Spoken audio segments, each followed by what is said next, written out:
यीशु मसीह के नाम से आप लोग सबको प्यारा नमस्कार। इस समय पर हम विश्वासी लोग प्रभु की आज्ञा को मानने को चाहते हैं, लेकिन कभी कभी शैतान प्रेरित करके हमको पाप करने के लिए हमेशा हमको लेके जाता है। लेकिन इसके पास 3 ट्रिक्स है। ये 3 चालों को यूज करके हमेशा ये हमारा विश्वासी लोग को गिरा देता है। अभी ये 3 ट्रिक्स को कैसे हम सामना करना, यीशु मसीह के तरीका से ये 3 ट्रिक्स को, ये 3 चालकों को कैसे सामना करना हम अभी सीखने वाले हैं। ये शैतान की 3 ट्रिक्स क्या क्या है, यूहन्ना की पहले पत्री अध्याय 2 वचन 16 में हम पढ़ेंगे तो हम देख सकते हैं। कुछ संसार में है, अर्थात शरीर की अभिलाषा और आंखों की अभिलाषा और जीविका का घमंड, और पिता की ओर से नहीं परंतु संसार ही की ओर से है। शैतानी 3 चाल को उपयोग करके ये पहले मनुष्य और मनुष्य आदम हवा को भी गिरा दे दिया है। हम देखेंगे तो उत्पत्ति अध्याय 3 वचन 6 में, स्त्री ने देखा कि उस वृक्ष का फल खाने के लिए अच्छा और देखने में मनभाव और बुद्धि देने के लिए जानने योग्य भी है, तब उसने उसमें से तोड़कर खाया और अपने पति को भी दिया और उसने भी खाया। इस वचन में हम स्पष्ट रीति से देख सकते हैं वो आदम और हव्वा परमेश्वर की आज्ञा को तोड़कर पाप किया। इसका कारण शैतान है। शैतान आके उन लोगों को प्रेरित किया है। वो प्रेरित करने के लिए ये 3 ट्रिक्स को उपयोग किया है। ये 3 ट्रिक्स को उपयोग करके गिरा दिया है। ऐसा करने से ह्यूमैनिटी में डेथ आ गई, आध्यात्मिक मृत्यु और शारीरिक मृत्यु और आनंद मृत्यु। इस तीनों से बचाने के लिए यीशु मसीहा ने इस संसार में आए, अपने आप को बलिदान रूप से क्रूस पर कष्ट उठाकर हमारे लिए जीवन दे दिया है। वो हमारे पापों को क्षमा कर दिया है। जितने लोग विश्वास करते हैं उतने लोग को उद्धार और अनंत काल का जीवन भी वो दे दिया है।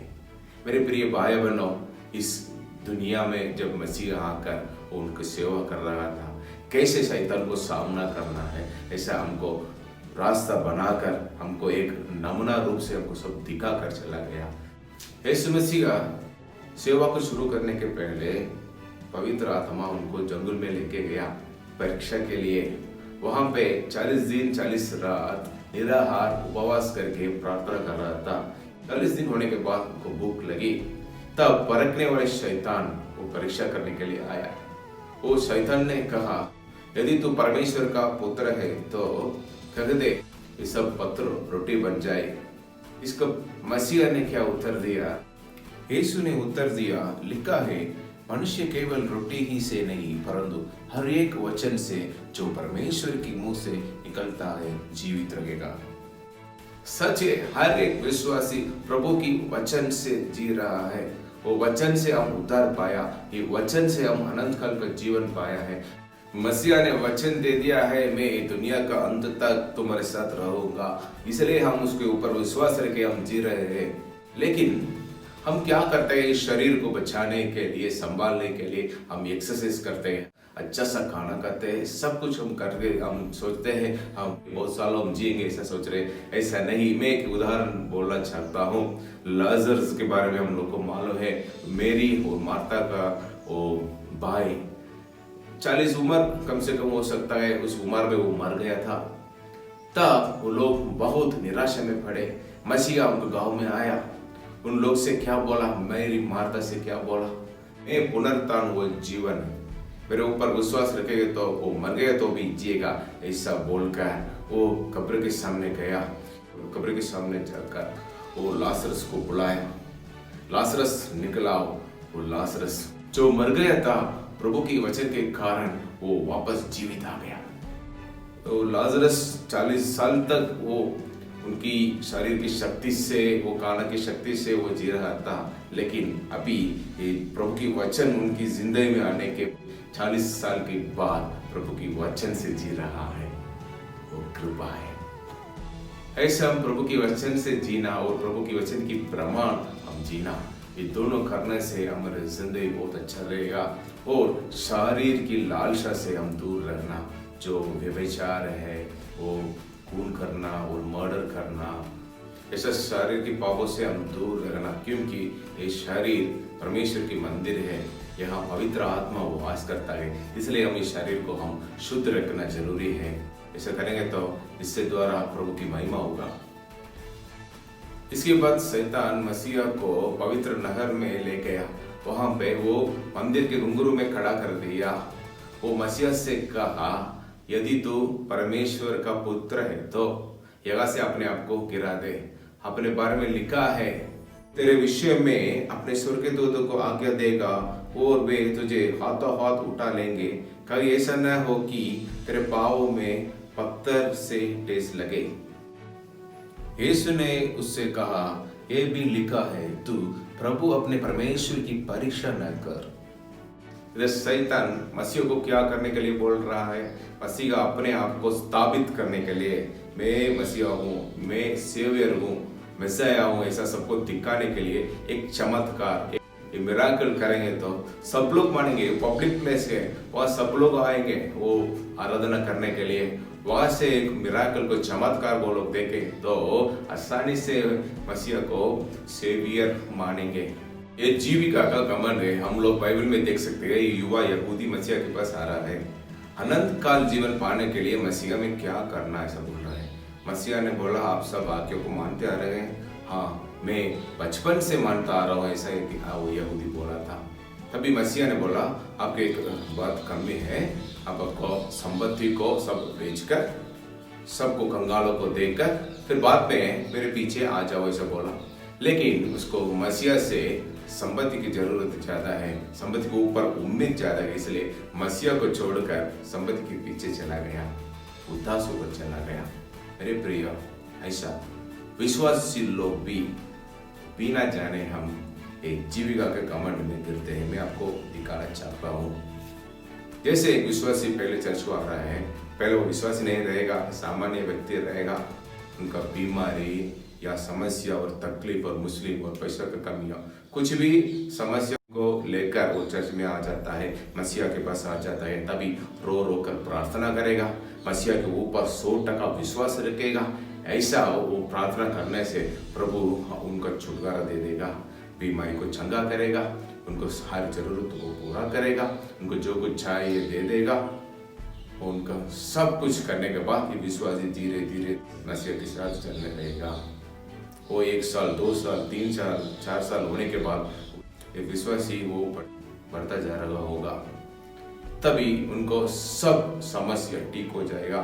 बच्चों अच्छे से पढ़ाई करने लगेंगे, वो पैसा कमाने लगेंगे, जो नहीं था वो सब मिल जाएगा, प्रभु आशीर्वाद करेगा, घर मिल गया, कार मिल गया, सब कुछ मिल गया, फ्रेंड्स भी सब लोग आ जाएंगे हमारे पास पैसा आने के बाद। लेकिन क्या होगा? 10 साल विश्वासी होने के बाद एक विश्वासी मसीहा से जितना उम्मीद रखा है उसको धीरे धीरे धीरे से मनुष्य के ऊपर रखने का शुरू करेगा।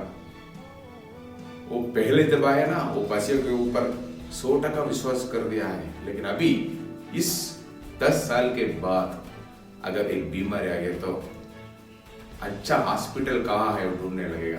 कारण क्या है? पहले का विश्वास आज नहीं। प्रार्थना के जीवन कम हो जाएगा, बाइबल पढ़ना कम हो जाएगा, वो प्रार्थना स्टाइल हो जाता है, तो मसीहा से हाई बाय रिलेशनशिप में वो चले जाएगा। सब मिल गया, काम चाहिए तो रिकमेंडेशन, कोई भी हमको रिकमेंडेशन करेंगे तो मिलेगा।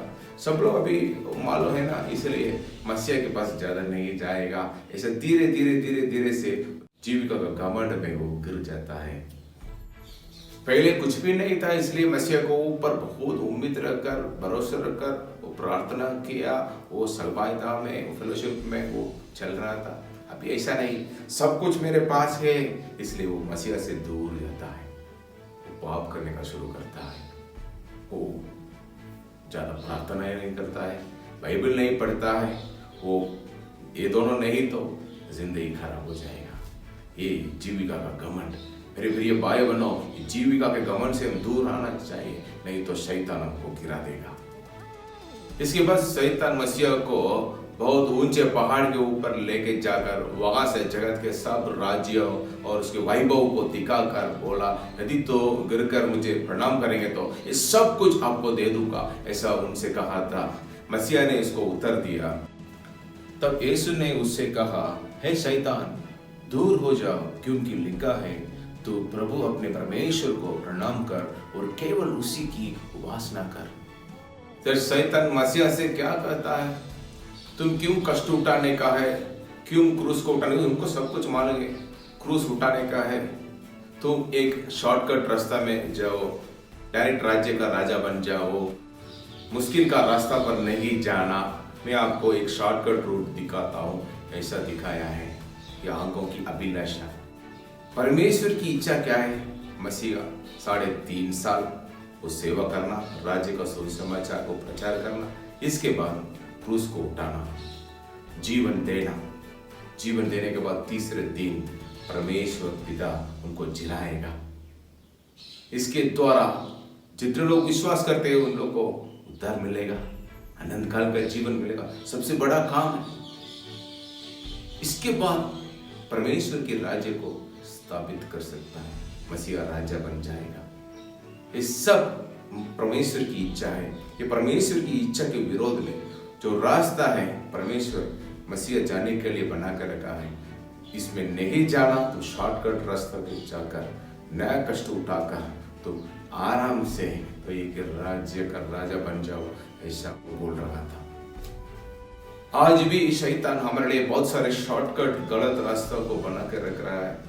हमको मालूम नहीं है, हम जल्दी पैसा कमाने के लिए, काम के लिए, बिजनेस के लिए, घर बनाने के लिए, पढ़ाई के लिए, न्याय से भी पा सकते हैं, इस शॉर्टकट रास्ता में जाकर भी हम पा सकते हैं। हम हर चीजों में धार्मिकता के साथ काम करना, न्याय से काम करना, इस शॉर्टकट गलत रास्ता में नहीं जाने का। घूस देना, घूस लेना, रिकमेंडेशन से जाना, वो पैसा कमाने के लिए गलत रीति से बिजनेस करना, रॉन्ग रूट में जाना, बेटिंग करना, ये सब कुछ गलत रास्ता है। कभी भी हम गलत रास्ता में नहीं जाने का। जितने भी हम कष्ट उठाते गए, जरूर हमारे लिए एक अच्छा भविष्य को प्रभु दे देगा, हमको आशीर्वाद करेगा। इसके ऊपर संपूर्ण रीति से उम्मीद रखकर हम आगे बढ़ने का है। आज हमारे हाथ में क्या है, इससे हम बहुत संतुष्ट रहना जरूरी है। ऐसा रहेंगे तो हम चिंतित करने की जरूरत नहीं। हमको विश्वास है, परिपूर्ण विश्वास है, परमेश्वर हमारे सब जरूरत को पूरा करेगा, संभालेगा। ऐसा विश्वास करें, धीरे धीरे धीरे धीरे से आगे बढ़ना। हम जल्दी जल्दी नहीं जाना, हम पापों में गिर जाएंगे। इसलिए हम विश्वास रखना है, प्रभु सब कुछ समय पर हमारे लिए करेगा। उस समय के लिए हम इंतजार करके प्रभु के हाथ से आशीर्वाद पाने का, हमारे हाथों से नहीं, प्रभु के हाथों से हम आशीर्वाद पाने का, वो बहुत अच्छा रहेगा।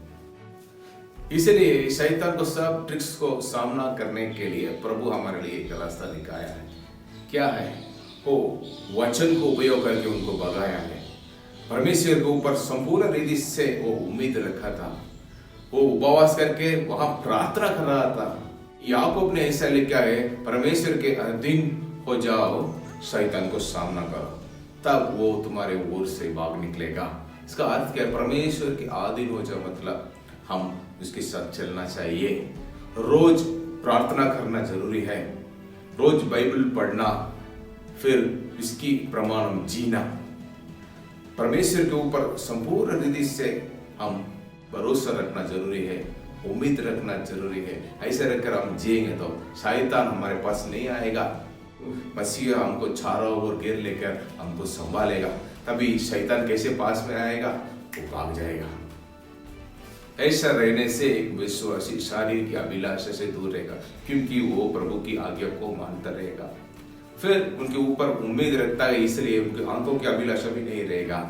परमेश्वर जो कुछ दिया है उसमें संतुष्ट रहेगा, जब चाहिए तब देगा, ऐसा विश्वास भी उनके ऊपर रहेगा। फिर जीविका का घमंड कभी भी नहीं आएगा, क्योंकि वो ये दुनिया की चीजों से परमेश्वर के ऊपर वो प्रेम रखता है। ये वचन को सुनने वाले मेरे प्रिय भाई और बहनों, जितने लोग आज प्रार्थना बराबर नहीं करते, जितने लोग आज वो बाइबल पढ़ने का समय निकालते हैं, अगर वो आप लोग नहीं करते हैं, वो कम हो गया, तो आज से आप शुरू करने का, फिर से आपको प्रेयर लाइफ को फिर से बिल्ड करने का जरूरत है। वचन को कम से कम 5 से 6 अध्याय को पढ़ने का है। मसीह के साथ बात करना, मसीह हमसे बात करना, ऐसा रहेंगे तो रोज प्रभु हमको अगुवाई करेगा। उनकी वचन की प्रमाण हम जी सकते हैं, ये पापों से हम दूर रह सकते हैं। मेरे प्रिय भाई बहनों, आज से हम शुरू करेंगे। मेरे प्रिय भाई बहनों, आज मसीह हमारे साथ बात किया है तो सबको हम पालन करेंगे, मानेंगे, एक विजय जीवन जिएंगे, शैतान को सामना करेंगे। हमारे जिंदगी के द्वारा परमेश्वर की महिमा हो। आइए हम प्रार्थना करेंगे। पिता परमेश्वर, पवित्र परमेश्वर, आज के दिन के लिए हम धन्यवाद करते हैं। ये वचन द्वारा हमारे साथ बात किया, इसलिए धन्यवाद राजा। शैतान को कैसे सामना करना, कैसे एक विजय जीवन जीना, सब हमको दिखाया है। पिता परमेश्वर, तुम्हारे हाथ में हम लोग अपने आप को संपूर्ण रीति से समर्पित करते हैं राजा। ये शरीर की अभिलाषा, आंखों की अभिलाषा, जीविका घमंड से हम दूर रहेंगे।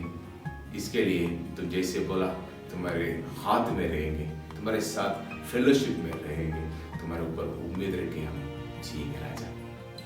मेरे हाथ में इधर जितने लोग मेरे साथ प्रार्थना करता है, मैं समर्पित करता हूँ राजा। आशीर्वाद कीजिए, उन लोग का हर एक समस्या को दूर कीजिए, बीमारी को चंगा कीजिए।